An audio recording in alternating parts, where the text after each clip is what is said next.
Hey gang, thanks so much for joining. This is Jen McDonough, also known as The Iron Jen. I'm the 48days.net connector. We are a group of movers and shakers over at the 48days.net community, and we're so glad you can join us for this episode of Ask 48days.net Coach a Question. Tonight, I'm excited. We have Michele on the line, Michele Gooch. We're talking about migrating through transition. Michele is known for drawing the magic out of you. People are fond of saying she saw something in me I never saw and moved into someone I never thought I'd be. At Life by Design, a coaching business for people and teams in transition, Michele provides training and coaching that helps you navigate the phases of transition, discover the secrets of communication, and explore a better future.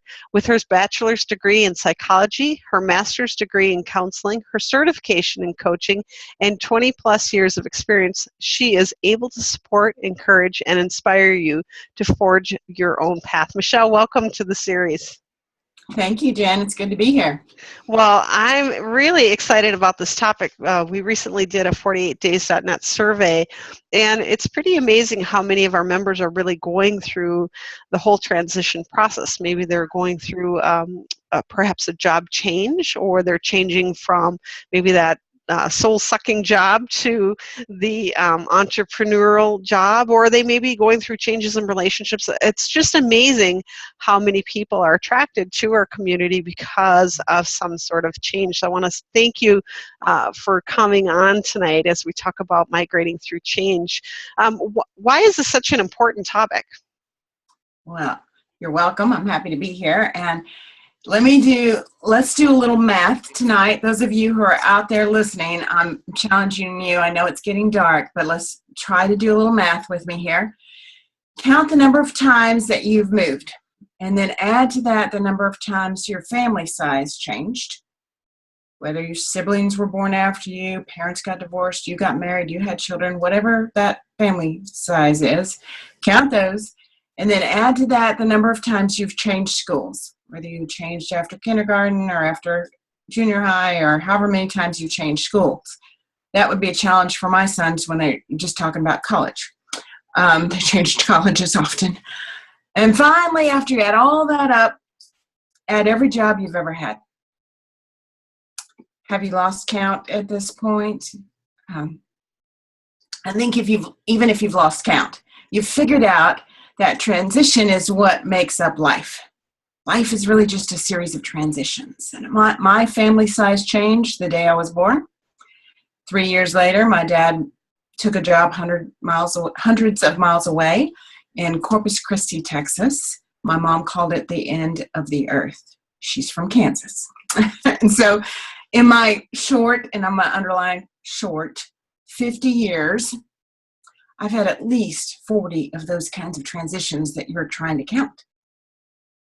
But that's okay because, in junior high, I had transition training, right? Is that when you had transition training, Jen? Yes, I believe that's a nice age for transition training. Not really. It doesn't happen. We don't get it. We don't get if life is about transitions, why don't we get transition training? I think our culture at least has lost that. And in the ancient cultures and in some of the cultures just maybe as short as 100 years ago, we had some very specific rituals or traditions or ceremonies that we went through. And that would help the younger generation understand life is about transitions. So think of if you lived in a farming community 100 years ago, there was a big celebration at harvest time. There was a big celebration when you were planting. You understood that life came in seasons and there was transitions, and you got used to that, and you kind of had this built into your life. And so the only modern day ceremony that I have been exposed to that sort of does this is the Latino quinceanera. When a girl turns 15, it's a big birthday party that Hey, I hear voices. The quinceanera rivals the extravagance of a wedding, basically. And in that, there are several traditions that show transition. That was hard to say. So anyway, in that ceremony that culture has managed to keep, they do a handful of things that talk, show, expose, illustrate, I don't know what the word is, transition. And one of them early in the evening is that the 15-year-old takes her doll, supposedly her last doll, and hands it off to her younger sibling. And another thing that she does, and then her father figure does, is slip off a flat sandal and put on a heel, signifying that childhood gone away and adulthood coming. And then at the very end, not all of them, but a lot of them are given a scepter, which illustrates authority over your own life. So that's one ceremony that I'm at least familiar with, that one culture I know hung on to. But for the most part, we don't have transition training, and life is about transitions. So that's why this is a really important topic. Oh, I love it, Michele. That's a powerful, I didn't realize there was that much involved. I had only recently heard of those ceremonies. I bet it's kind of emotional being there almost. Yes, it is. It's a huge family affair. Everybody gets involved, and there are moments throughout it that people take time to reflect and emote. Nice. Michele, I know you mentioned 3 phases that you usually take people through. Can you walk us through what those are? And this is going to be earth-shattering for you, these 3 phases. Why can I not talk tonight? These 3 phases are a beginning, a middle, and an end. Now, I know you're thinking, man, I'm glad I didn't pay for that. Because, I mean, beginning, middle, end is what we do when we write a proposal. It's what we do when we wake up in the morning. We have a beginning, middle, end. That's life, beginning, middle, end. But the thing that's counterintuitive about transitions is that they don't come in that order. Those phases don't come in that order. And so that's what kind of can trip us up about transition. So we've got the beginning, middle, and end. What would you say would be the first step to that beginning, Michele? Well, here's what I would say. I would say the beginning is actually the grand finale. So I would say you have 3 acts in any transition. So the first one is the grand finale. So every transition starts with an ending. So it's really counterintuitive to begin with a conclusion. But Atkins and Era, since that was our example I was using a while ago, they really illustrate that when the teenage girl hands off her doll. There's a kind of, if I had a bigger screen, I'd show you her handing off the doll, turning away. There's a kind of letting go that takes place there. And so this grand finale, the objective of it is to let go. There's something that you have to let go of. So you start with this conclusion and you let go of something. Can you maybe give us an example of what that would look like? Maybe somebody loses their job. Sure. There are 1,000 different examples, but losing a job, sometimes with that you have to let go of some status that came with that job. You maybe identified yourself as the general manager of XYZ company, and there was some status with that. So you have to let go of that as you move into something new. But even in positive transitions, things you're excited about, things you're expecting. I'm going to use, for example, if you were anticipating a child and you had a child, that's a beautiful, exciting transition, but there are still things you have to let go of. There's still a grand finale of, and you'll discover one of those things is you let go of sleep. You let go of everything lining up like it used to. You let go of the freedoms that maybe you had before. You still love the new season you're in, but you have to take care of the grand finale, the letting go part. What would be the next phase of this transition? Yeah, the next part is what I call the intermission. So that middle in-between phase I call the intermission. And if you've been to a play, which is what I love to do, been to a play lately, the intermission, they bring the curtain down. The actors go off stage. There's no more music coming from the orchestra pit. There's no movement. There's no activity. So the intermission is this slow down place. That's the objective of the intermission, is to slow things down. Now, in our fast-paced society, nobody is calling for a pause, right? Everybody's pushing us to go a little faster, get there a little sooner, meet another deadline, add a little something more. So the thing about transitions, it's countercultural, at least for us, is this intermission is to slow things down, to help us reflect, take some time to evaluate, take some time to think a few things through. And if we will, man, great things come from that. Michele, how would that look like? Let's use the two examples again, job loss and new arrival in the family. Absolutely. Good question. So job loss, let's start there.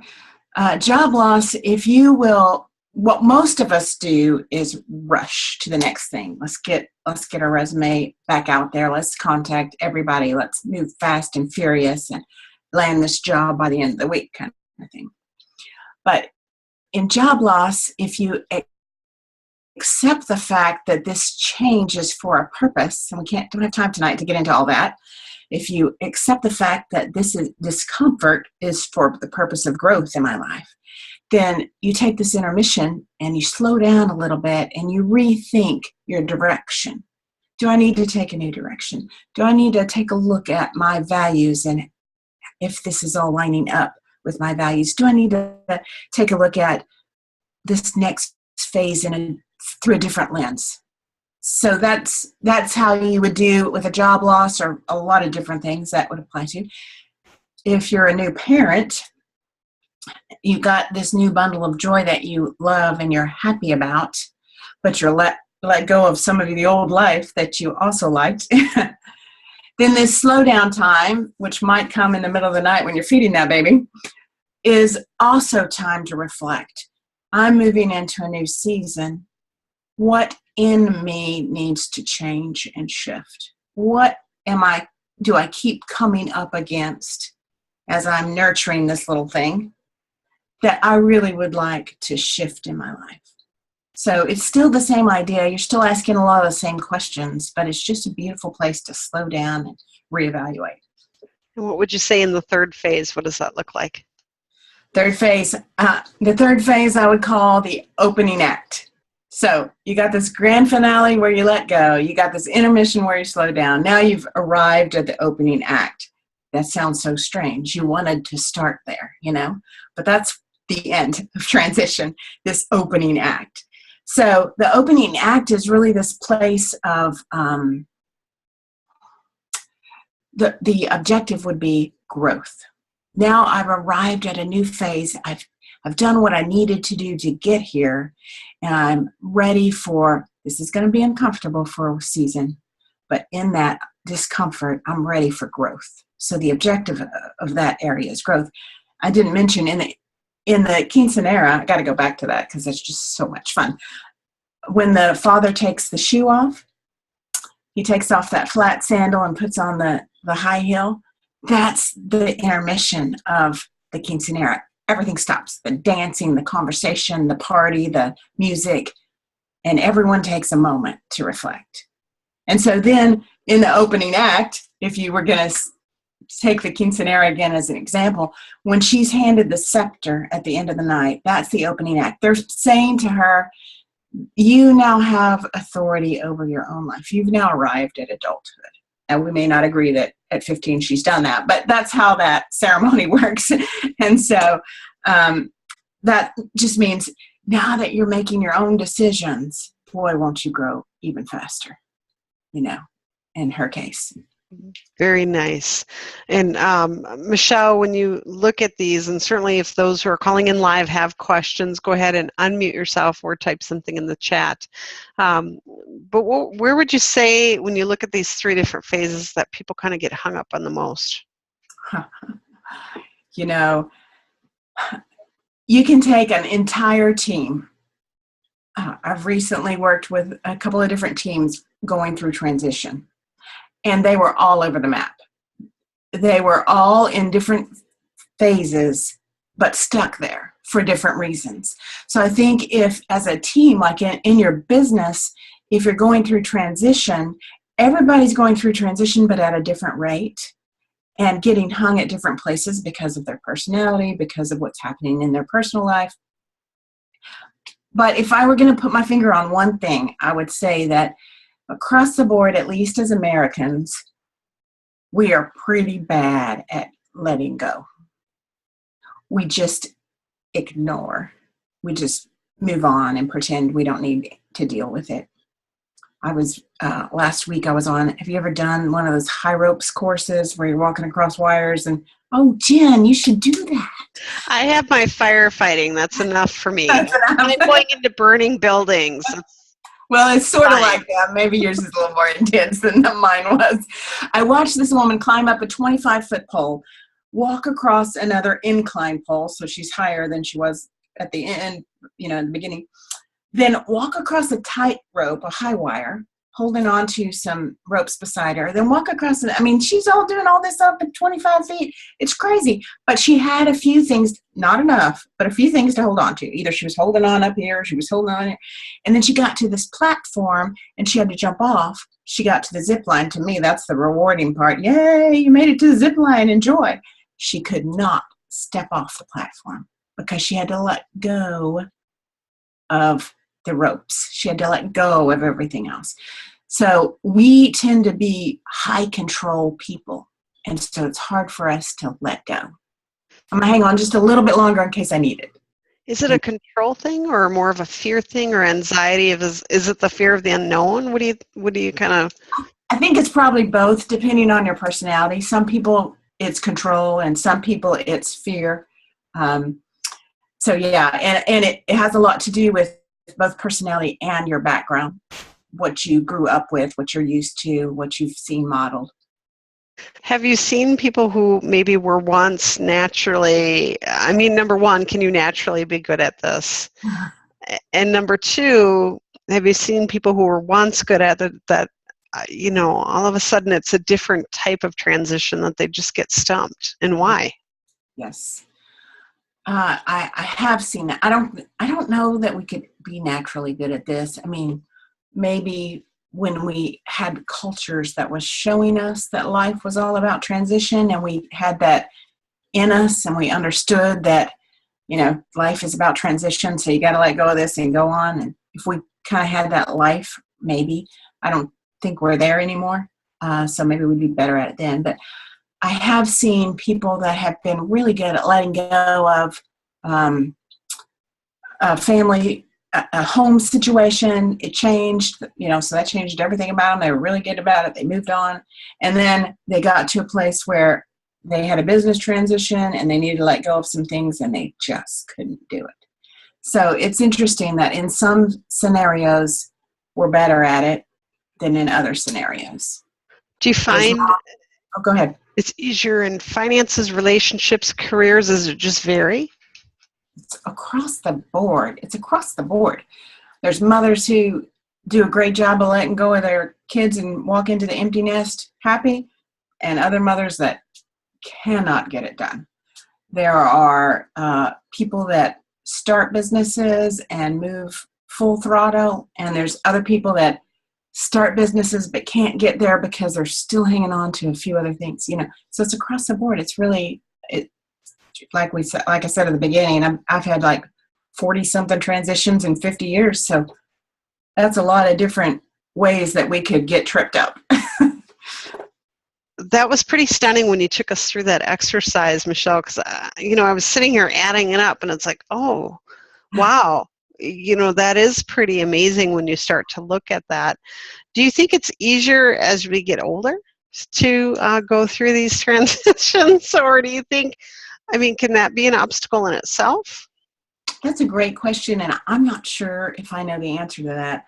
I think if we have been working at personal growth, as adults, then probably it does get easier. But I've seen a lot of people in their 60s, 70s, and 80s that still can't do that part of the transition. So I see Ray, I think, is unmuted himself. If Ray, you have a question, let us know. If not, I'll assume that's my eyes going a little blurry here. But certainly, if you have questions, we've got time for about 2 more here. You can type those in the chat or just unmute yourself. I'll be peeking at the board here to see. Joanne, Michelle, before we go, I'm looking at Joanne on the screen. Hey, Joanne. Before we go, I want to make sure that we get time to call out where we can find you before we take the last 1 or 2 questions here. You can find me at lifebydesign.guru. And in fact, let me put my email address in here. I don't know if I can talk and type at the same time. Everything I talked about, everything and plus a little more that I talked about tonight is in a little ebook that I have. If you're interested in it, that's my email address, Michele with 1 L at lifebydesign.guru. Email me and I'll get it sent to you. Of course, tonight my landing page isn't working, so we'll do it this way. If you want on my newsletter list, or if you want that ebook about transition, just email me and I'll get it out to you. And if I could can I ask them a few questions before we wrap up? Yeah, we've got a question that came in here. So if you want to ask yours, or if you want this one. Let me ask mine real quick and then we'll go with those questions. Here's what I would do if I were you, to just think about your own capacity to maneuver through transition. Take a look at maybe a couple of life transitions that you've been through, the big ones, the small ones, it doesn't matter. Ask yourself these questions. And in fact, when I get through asking them, I'll type them in the chat so you can have them. Okay, you got those in your mind? Life transition, 1 or 2 life transitions you've been through. First of all, did you let go of something? And if not, would you have benefited if you did? And then ask yourself, did you slow down? And if not, would there have been more transformation in you if you had? And then ask yourself, did you grow as a result of that transition? And if not, why not? Because if there's anything, whatever transition may give or take away, it is designed to lead us to something better. So let me type those questions in for you. And then, Jen, I have no idea what questions are coming in, so you have to ask me because I can't keep up with chat stuff. All right. You tell me when I can ask. This is so fun, you guys. If you, before I forget to share, if you are enjoying these series, we encourage you to share with your friends or whoever you want to. You're more than welcome to. We have been posting the replays on Dan's YouTube site, so we just encourage that. And thank you, Tracy, for asking any questions. And certainly, if you guys want to type any comments or questions as we go, that would be great. If you go on my website, you can also connect with me, Facebook, and all those other many ways that we are connected as a world now. Awesome. Tracy asks, what is the best way to get through a life transition such as a divorce or job loss? And she mentions the letting go part. Mm-hmm. Tracy, there are 4,659 tools you can use to let go. And we don't have time for me to even look at one of them tonight, but you really have to find a tool that works for you. And so I was going through a transition that was unbelievably difficult for me. One of those kind that you don't think you're going to live through. And I remember scheduling grief time.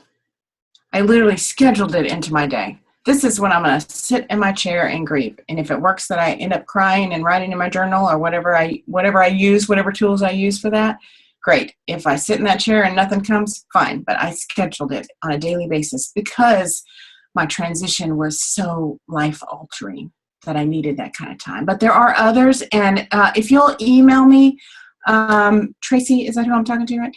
Tracy, if you'll email me, I'll send you at least one other tool that you could use for that.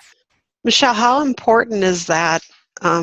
Just looking at the specific case for letting go, is it for reaching out, using reaching out as one of your tools, whether that's reaching out to books or reaching out to your journal or reaching out to a coach or a counselor, a friend?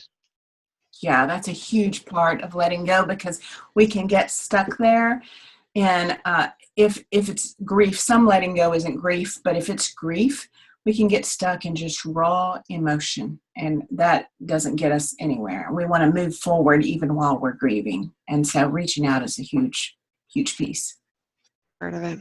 Well, Michele, this has been a ton of fun. Thank you so much. Let folks know, if you could, again, where to find you, the best place to find you, and then share, if you could, any last words of advice or parting words that you'd like to leave us with.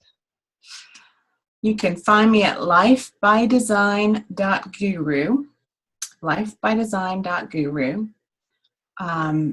Please email me, Michele at lifebydesign.guru. I would have given you a landing page, but it's just not working tonight. And I will send you that ebook about transition. And really, my parting words are, change is good because change is what we make it. So if you have in your mind that the minute someone says, oh, guess what? Some things are going to change around here. If you have in your mind immediate fear, immediate reaction to that, immediate negativity toward that, best thing you can do is shift your mindset to change is positive because it is what I make of it. Nice. I love that. And I'm sure our listeners listening to that, it's going to be impactful to many. So thank you so much, Michele. This has been awesome. You're awesome. Love what you're doing. Thank you for sharing your words of wisdom with our audience tonight. That was awesome. Thank you. For those of you listening in, I want to say thank you for your time. We value you. We appreciate you. We just think that our community is the best there is. If you're not a part of the 48days.net community, we encourage you to get involved. If you are a spammer, please do not bother joining. We are really a group of movers and shakers, and it's really a community to connect and to really become empowered to move forward in whatever transition you're looking for, to find that purpose and passion in your life. So we want to thank you so much for joining us, and we look forward to serving you with our other expert coaches that we have coming on here in the series. So thanks so much, gang.